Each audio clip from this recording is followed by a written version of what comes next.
Today we are talking about the 7 worst foods to avoid for weight loss. Hey guys, Yuri Elkaim here, and in front of me I've got some foods you definitely want to be avoiding if weight loss is at the top of your bucket list.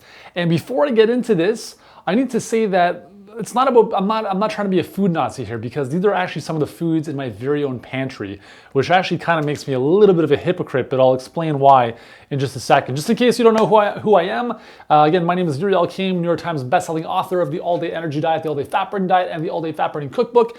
And I'm here to help you live a healthier, fitter, and more prosperous life. So what we're talking about today are some of the foods we want to avoid if weight loss is our number one objective.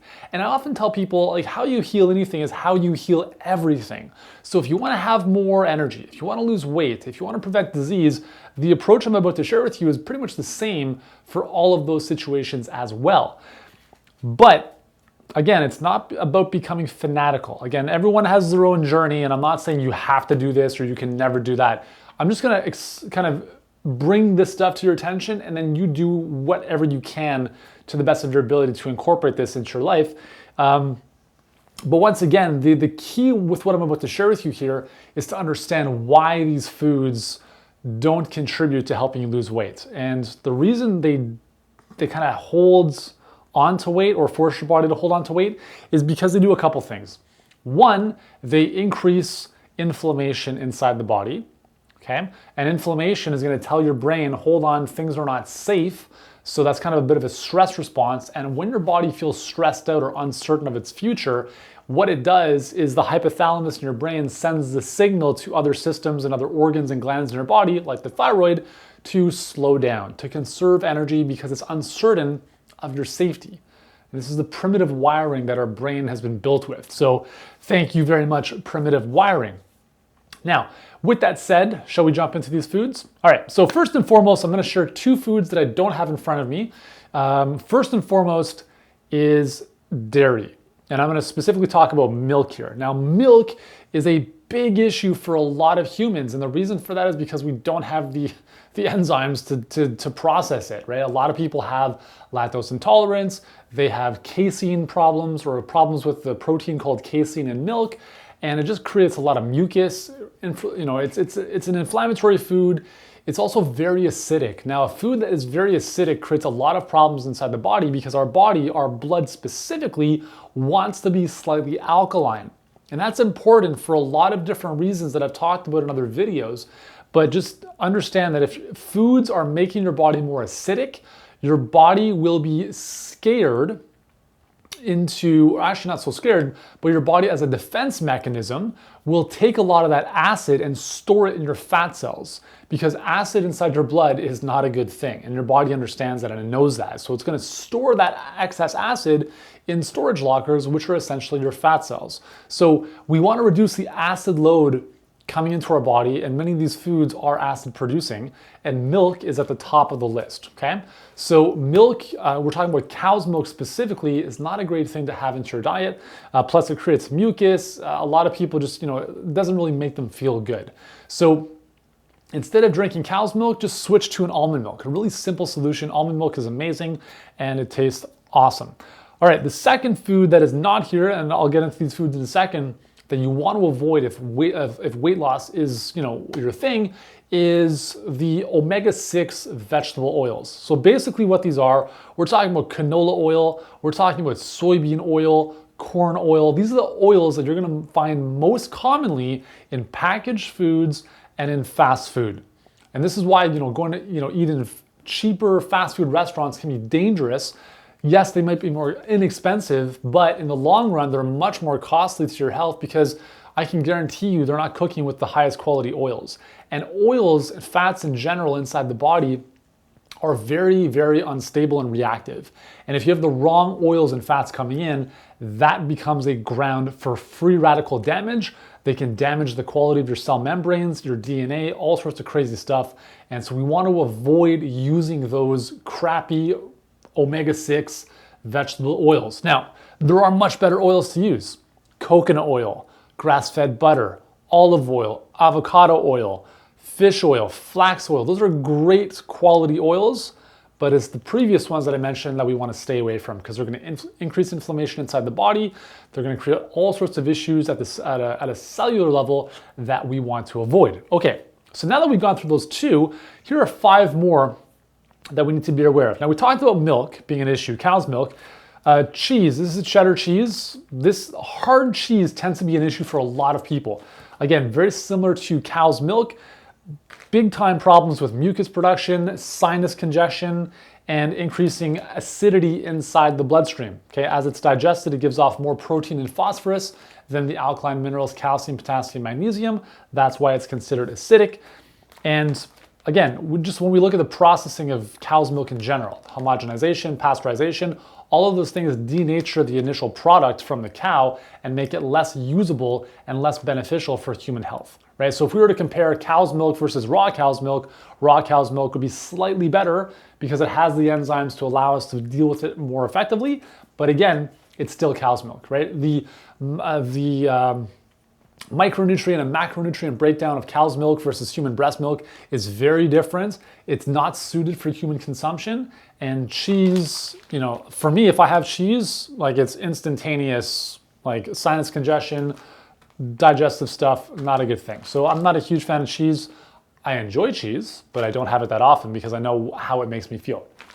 Okay, second is bread and wheat. Okay, so wheat in general, because it contains gluten, gluten is going to cause issues at the gut level. It's going to increase inflammation, can lead to potentially things like leaky gut. And if our gut is leaky, we're going to allow things to permeate and come into the bloodstream, which are going to cause all sorts of systemic and immune type of issues that we want to avoid, okay? So I'm not going to go on a whole rant about gluten here, but generally if you can avoid gluten, just like with dairy, you'll be a lot better off because if we can reduce inflammation inside the body, if we can lower that stress response, your body's gonna have a much easier time at losing weight and obviously improving your health. Next, we're gonna talk about soy. So this is soy milk. Again, occasionally, no big deal, but you don't wanna be consuming this on a daily basis like with any of this stuff. So soy becomes an issue because it is a very powerful phytoestrogen, so it's gonna start replacing or blocking estrogen receptor sites inside the body, which can increase your estrogen load. If you're a woman, this can lead to estrogen dominance. If you're a man, this can decrease testosterone levels and lead to all sorts of hormonal imbalances.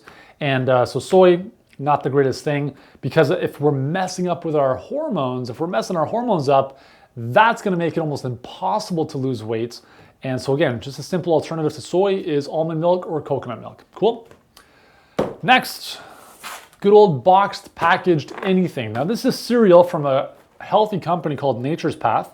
And to be honest, guys, it was actually funny. I was in the grocery store the other day and I noticed that Cheerios, a cereal that I grew up on eating way too much of, that, is funny because now Cheerios is gluten-free. It has 1 gram of sugar per 1 cup serving, which is actually pretty awesome. But the thing is, when I was looking at the ingredient list, it had some weird things added to it, which I can't even remember or pronounce. So that's one thing we want to stay away from in general. So just like the commercially available box cereals, just never buy them. This one here is an alternative. It's supposed to be healthier for us, right? But let's have a look here. So we've got 1 serving is 2/3 of a cup, and it's got 7 grams of sugar. Okay, so it's supposed to be a healthy cereal. Let's look at, so I don't focus so much on the actual nutrition facts. I look more at the ingredients. And when I look at the ingredients on any packaged food, it's almost the same. It's all junk. A lot of it is nonsense. So we've got whole grain cornmeal, right? So it's great to start off a product with corn, which again, is a problem for a lot of people because it's so genetically modified. It leads to gut issues in a lot of cases. The second thing is granulated sugar cane juice, which is tremendous, right? That's a great addition we want to have in our cereals that we're giving our kids or even ourselves. So sugar cane juice, it doesn't get more pure in terms of sugar than that. Brown rice flour, okay, not too bad. Cornmeal, again, why are we using cornmeal? Yellow corn flour. So now we've got 3 uses of corn in the first 4 or 5 ingredients. Inulin, which is a type of fiber, quinoa puffs, flax seeds, natural vanilla flavor. What does natural vanilla flavor even mean? Molasses, which is another form of sugar, and so forth. So anyways, I'm gonna just make it really simple for you. If it comes in a box or a package, and it's found in the middle of your grocery store, pretty much just avoid it. Like, it's gonna be junk, it's gonna be garbage. Even if the company is like, we're healthy, whatever, it's nonsense. I've very, very rarely come across a boxed or packaged food that I'm like, wow, this is actually really good. I feel comfortable eating this on a daily basis. That's just the reality, right? And finally, so packaged processed foods, they're just loaded with junk, and all that junk is gonna compromise your ability to lose weight and have great health. Finally, we've got cupcakes. Now, these cupcakes are actually, I have to be very honest with you, actually, these are really good. And my kids were at a birthday party a couple days ago, and they're at this cooking school in a grocery store in Toronto, and they made their own like homemade pizza and like fresh cupcakes. So, it's cool to develop these culinary skills. The sad part is that all 3 of our boys walked home with 6 cupcakes each. As you can tell, there's only 4 in this container, so I'm not too sure where those other 2 went. Anyways, I'm just using cupcakes as an example of refined sugar. So when you go to Starbucks, for instance, you look at the glass casing, everything in there is nothing that should be consumed if you actually want to lose weight and better your health. And like, again, there's nothing wrong. If you want to have a pastry or a muffin, you're cool with that, it's all good. That's your choice. But I'm saying if you really are saying, here's my goal, your actions need to be in line with that. Okay? I'm just kind of presenting the information to you and what you need to know about, and then it's up to you to make the right choices. And I'm not going to judge you either way, but I just want to let you know that here's the deal, right? So cupcakes, muffins, pastries, sugar, added sugar, whatever it is, sugar is a very big problem. It's probably the biggest problem for those looking to lose weight. And the reason for that is because sugar spikes your blood sugar, right? Refined carbohydrates that are very easily digested, stuff like this, like muffins and so forth, are going to be digested quickly. They're going to be released into the bloodstream very quickly as simple sugars, and that's going to spike your blood sugar.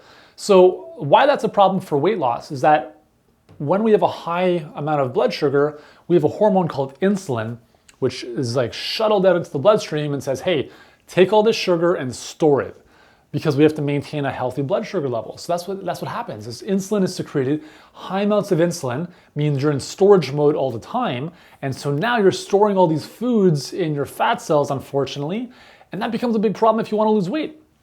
So that's not a good thing, right? The other thing with having too much insulin is that it increases inflammation inside the body. And we've talked about inflammation being a very big catalyst to preventing you from losing weight and leading to all sorts of health issues. We know that inflammation is kind of the foundation for almost all disease.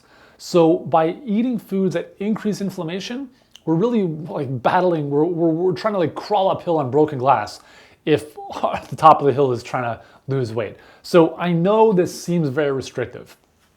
And I'll be very honest with you, I do enjoy some of these foods occasionally. I mean, not so much the packaged foods, but bread is my downfall. I grew up eating tons of bread, toast. I mean, like that was all I knew how to make was toast pretty much, and grilled cheese sandwiches.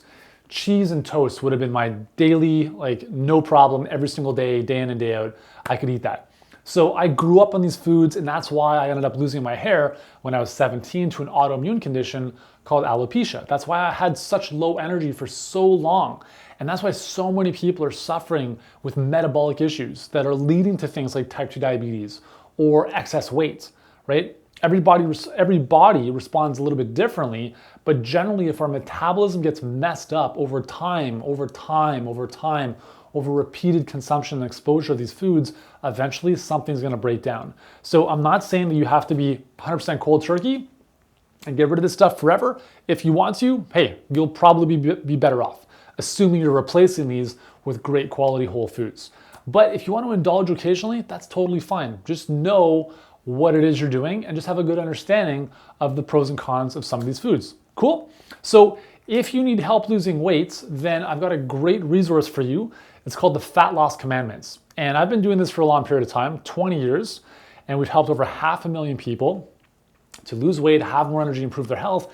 And I've really looked at, okay, well, what is true, what is not true? What are the commandments? What are the things that have to be in place in order for us to burn fat and stay lean for as long as possible? And that's what I've compiled into this short guide called the Fat Loss Commandments. If Moses or God had written it, this is what they would have said as it pertains to fat loss. So if you want to grab this, you can get it absolutely free today. It's It's my thank you for watching this video.